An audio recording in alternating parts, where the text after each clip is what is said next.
শাশুড়ি হলো কিভাবে? বউ না হয়ে তো শাশুড়ি হওয়া যায় না। মা হলো কিভাবে? বিয়ে না হলে তো মা হওয়া যায় না। বাবা হলো কিভাবে? বিয়ে না করলে তো বাবাই হওয়া যায় না। ভাই বোন হলাম কিভাবে?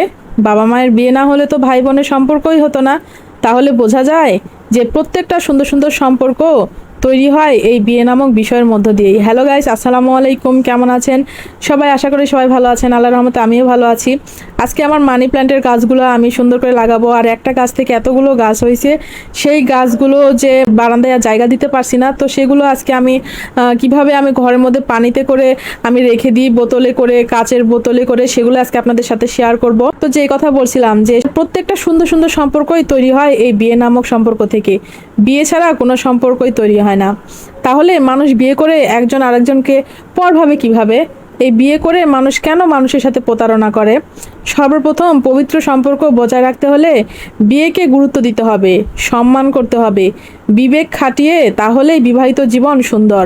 আর সুন্দর হবে সকল সম্পর্কের বন্ধন, সেটা হোক বাবা মা, ভাই বোন, যে কোনো সম্পর্ক স্থায়ী এবং মধুর হতে বাধ্য যদি আমরা সবাই বিয়ে নামক শব্দটাকে গুরুত্ব সহকারে বিবেক খাটিয়ে সম্মান করি।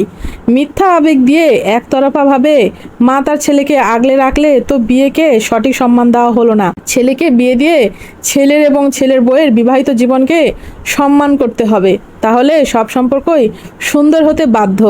নারীরাই নারীদের সুখ শান্তি নষ্ট করে দেয়, এরপর সব দোষ পুরুষের ঘাড়ে চাপিয়ে দেয়। তখন মা বলে ছেলে শুধু বউয়ের কথা শোনে, আমায় ভালোবাসে না। আবার বউ বলে স্বামী আমাকে ভালোবাসে না। তখন ছেলেটা পড়ে দ্বিধাদ্বন্দ্বে। আবার কেউ ছেলেটাকে জ্ঞান দিয়ে বলতে শুরু করবে যে বউ এবং মাকে ব্যালেন্স করতে পারে না। বউ এবং মাকে যদি ব্যালেন্স করতে না পারো তাহলে সংসারে তো অশান্তি লাগবেই। কেন শুধু পুরুষটা কেন ব্যালেন্স করবে? কেন বউ শাশুড়ি ব্যালেন্স করবে না? একটু তো ব্যালেন্স করে চলা যায়, তাহলেই তো সব সম্পর্কই সুন্দর হয়, সহজ হয়। আজকের বউ আগামী দিনের শাশুড়ি, এটা আপনি ভুলে যান কেন নববধূ? আর হ্যাঁ, অতীতের বৌমা আপনিই কিন্তু আজকের শাশুড়ি মা, এটা আপনিও কেন ভুলে যান? আপনি বোঝেন না যে আপনিও একদিন একটা বাড়ির বউ ছিলেন? আপনি আজ শাশুড়ি হয়েছেন বলে এই যে পরের বাড়ির মেয়ের উপরে আপনি খবরদারি করবেন, সেটা তো হবে না। আর আপনাদের বউ শাশুড়ির দায়িত্বের অবহেলার জন্য হাজার হাজার পুরুষ মানসিক রোগী, তারা অকালেই চলে যায়। নারীদের আগে বেশিরভাগ পুরুষরাই চলে যায়। কেন ভাই? এইসব কারণে, একটা সংসারে বউ শাশুড়ির এসব দ্বন্দ্বের কারণেই একটা পুরুষ আগে পৃথিবী থেকে বিদায় নেয়। মেয়েরা কিন্তু ঠিকই থেকে যায়। কেন? এইসব কি পরিবর্তন করা যায় না? এসব পরিবর্তন করতে বউ শাশুড়িকেই সম্পর্কটাকে সহজ করে নিতে হবে। আর এসব কারণে পুরুষরা মানসিক রোগী হয়ে যায়, সংসারে অশান্তি লেগেই থাকে।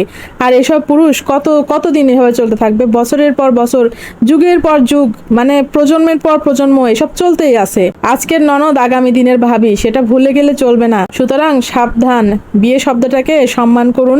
বিয়ে শব্দটা কোনো পুতুল খেলা নয়, বরং এটা দিয়েই পরিবার গঠন হয়। পরিবার থেকে সমাজ গঠন হয়, সমাজ থেকে পুরো বিশ্ব গঠন হয়, আর পুরো বিশ্ব নিয়ে পৃথিবী সৃষ্টি হয়। এই কথাগুলো ভালো করে মনে প্রাণে গেঁথে নিতে হবে। তো আমার ভিডিওটা কেমন লাগলো আর আমার কথাগুলো কেমন লাগলো সবাই কমেন্ট করে জানাবেন। আর আমার পেজটাতে এখনো যারা ফলো দিয়ে দেননি সবাই একটু ফলো দিবেন, আর সবাই ভিডিওতে একটু লাইক কমেন্ট করে পাশে থাকবেন। সবাই ভালো থাকেন, সুস্থ থাকেন। আল্লাহ হাফেজ। আবার দেখা হবে পরবর্তী কোনো একটা ভিডিওয়ে।